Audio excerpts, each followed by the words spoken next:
आज आपण करतोय मस्त चमचमीत असं अंड्याचं ऑमलेट। अजिबात व्हिडिओ स्किप करू नका, व्हिडिओ शेवटपर्यंत बघा, कारण मुलांच्या टिफिनसाठी किंवा छोट्याशा भुकेसाठी मस्त असा छान असा पदार्थ आहे।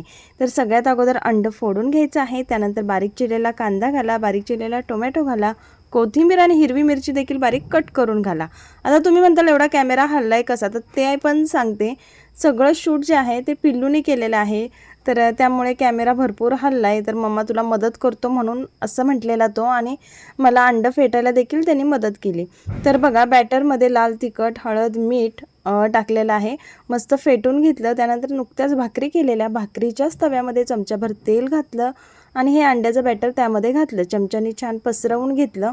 आणि बघा, बॅटर पूर्ण सुकेपर्यंत अजिबात पोळी पलटायची नाहीये, आलटून पलटून मस्त भाजून घेतली। व्हिडिओ आवडला असेल तर व्हिडिओला एक लाईक करा, व्हिडिओ शेअर करा आणि आमच्या चॅनलला सबस्क्राईब करा। इन्स्टा असला तर फॉलो करा। थँक्यू।